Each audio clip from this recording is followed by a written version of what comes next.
WhiskyJason here, whiskey from the viewpoint of an American over here in Germany, often reviewing rare and exotic whiskeys. Today I have something with 67.4% ABV from Scotland. I don't think I've ever had a whiskey with as much power as this whiskey does from Scotland. Now, I've had Hazmat from the States. I've had 74, 78% whiskey from the Belgium Owl distillery, but I don't think I've ever had anything this powerful from Scotland before.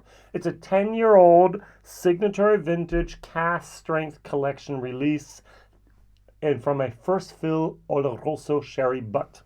The butt has the wonderful designation 900695.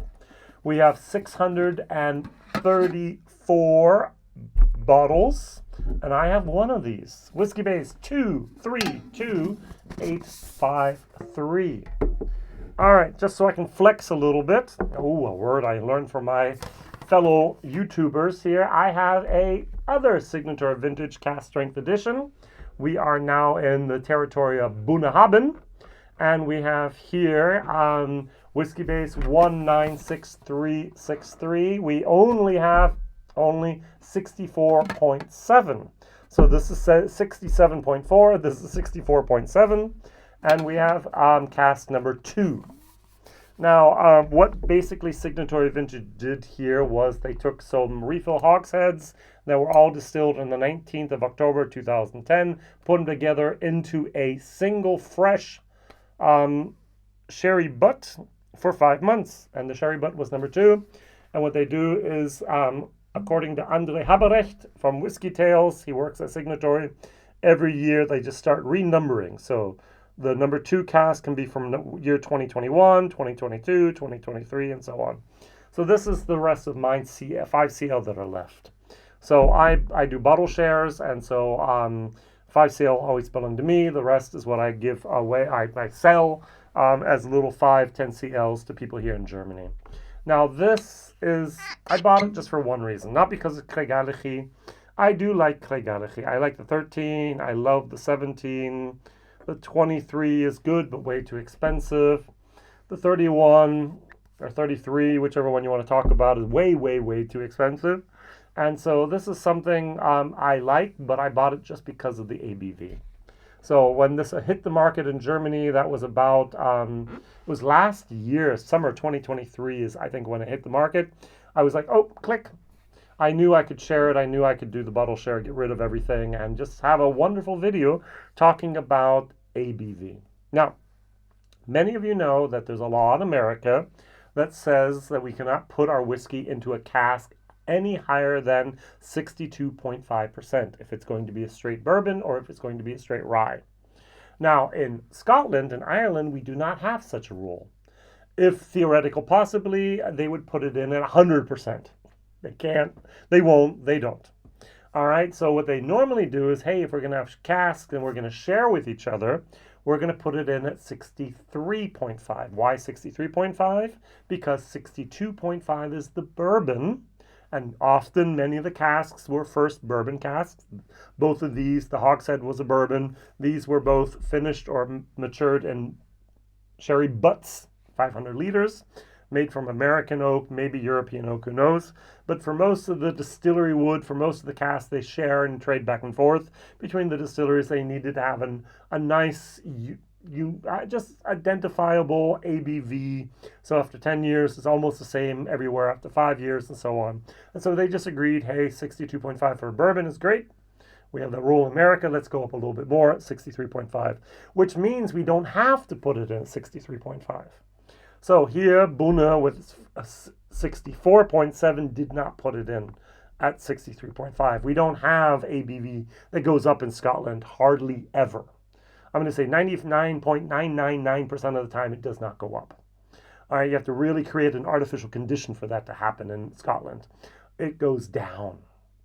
And it went down, all right? So they put it in the cask maybe at 70%, maybe 72, maybe 68, whatever. It went down. So we have, after 10 years here, we have 67.4, which I calculate as being actually more around 72%. So 10 years ago, Craigellachie just said, hey, Bacardi, let's put it into the cask at 72%. Let's sell the cask off to someone. Signatory Vintage bought it somehow. And let's just be thankful and get rid of it. So, now, did Signatory Vintage maybe agree with Bacardi? Hey, let us send you some casks. Put it in at the highest possible percentage. No water added. Maybe pot still strength. So we have cask strength and pot still strength. That would be kind of cool, wouldn't it? So why not? All right, so 89 euros, 109 euros, 20 euros more. My first question of the day is, maybe the third already, who knows, is what do you do with these bottles and these cans? These go to recycling for me. They're just sheet metal, all right? They have absolutely zero value whatsoever for me. I don't need them, all right? So the bottles here I give to my wife, and she has some friends, and they do art projects with them. So they turn the bottle around, they take off the label, you can't see the Signatory Vintage, they put stones or pebbles or whatever in here, and they make decorations and so on, and artificial flowers, and these bottles are somewhat desired. Did you know that if we take this and compare it to a normal bottle, let's just go over here to Germany. This is a normal bottle over here in Europe and Germany. These cost about 10 to 12 euros more than this does. So you're paying, instead of 109 euros, you could have gotten this whiskey for 99 euros. Instead of paying 89, you could have gotten this for 79 euros had it not come in this flower vase and not had this sheet metal tin around it. I personally, and maybe people at Signatory Vintage are listening, who knows, I say they're not necessary. All right, I don't need them. I don't need them for transport. I don't need them for my wall of whiskey. I don't need these. All right, the bottles are beautiful. I'm happy with the bottles. I know you have different products that do not use these beautiful flower vases here. They don't go through the bottling machine very well. Every single label is hand labeled here. So I would rather save the 10 euros and just buy more whiskey. But that's me. All right. What surprised me was the color.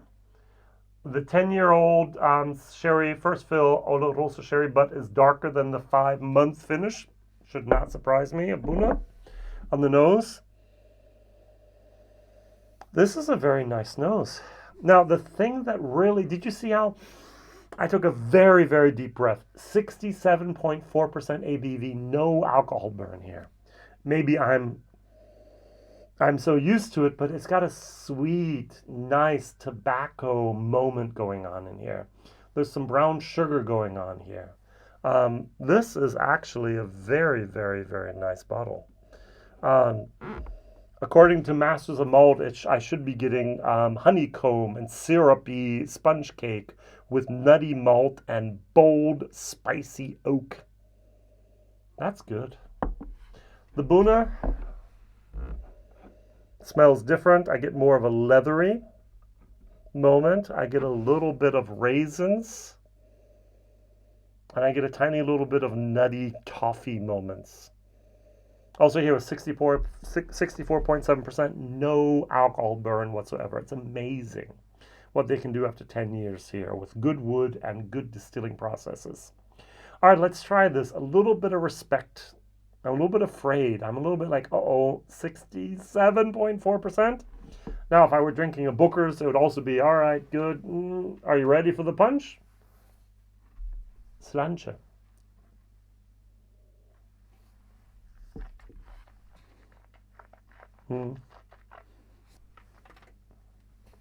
It's got a punch.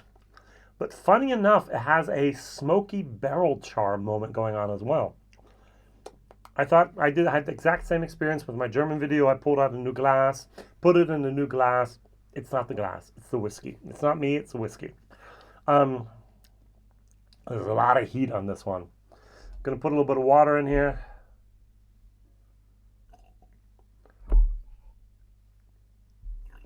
Taking it down from 67.4 down to about 58, 55.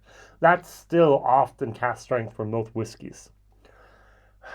It does have a nice creaminess afterwards, nice honey. It has a little bit of nuts, it has a little bit of woodiness, a little bit of leather. Even with the water, it still is nice.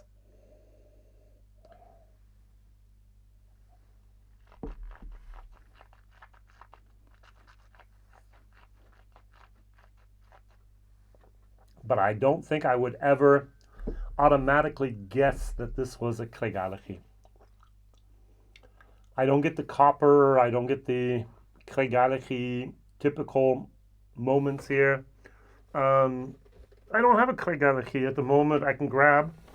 I do have one over my shelf tucked away.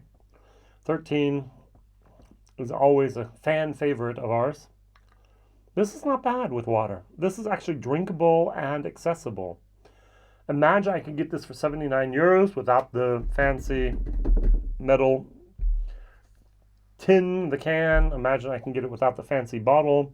I'd pay 79 euros instead of the 89 euros. That would be an interesting whiskey to get. I'm going to give it a C with water, actually a C+. Value for money with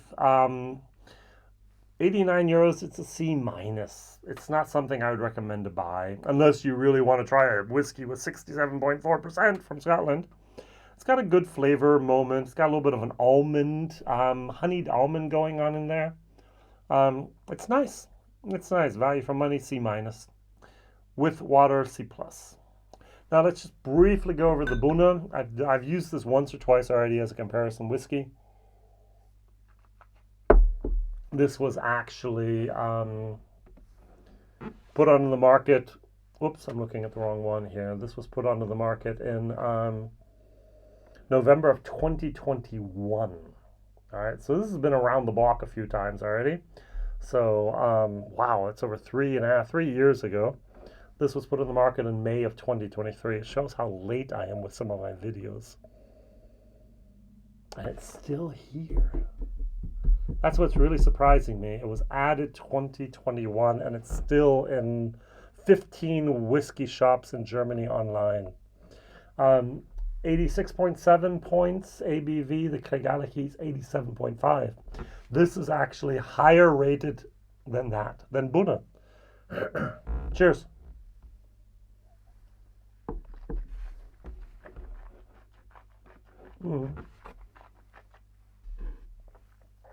Interesting enough, the finish gives it a little bit more of a syrup moment. A little bit of an artificial syrup. There is the Buna typical leather. If I'm going to buy a Buna, I'm going to go for this every single time. Buna 12, Cask Strength 22. I can buy the 23 light. The 21's not bad either. This I can get under 90 euros. This was 109 euros. 12. This is independently bottled. This is original bottling from the distillery. Available in Europe. Still there. This is fantastic whiskey. This is okay whiskey. This is an A whiskey. This is a C whiskey. This costs 20 euros, 30 euros, almost less. Why? Why go out and buy an independently bottled Buna when you get such great whiskey in a variation of tastes from the distillery themselves at the moment? So good. Now, I can't get a Cask Strength Craigellachie anywhere unless I go for independently bottled products. And so this is the winner today. This has more leather, and this has a little bit more of a tobacco leaf moment going on. But this is definitely the winner. Next question of the day. What is your highest ABV of whiskey? It could be American whiskey, bourbon. It could be rye. It can be Scottish whiskey. 67.4 is not bad. As I said, from Belgium whiskey, it was way over 70, 76, 74%. I think there's whiskey out there that has 82%. Kill me now. What is the highest whiskey ABV you've had? Proof, if you want to talk about that. And last but not least, what do you think? Is it really worth the 10, 12 euros more to have a fancy tin and a fancy bottle? I say no. What do you say? Let's see what Signatory Vintage does in the future. Thank you very much for watching, liking, and subscribing, and telling others. Whiskey Jason here. Bye-bye.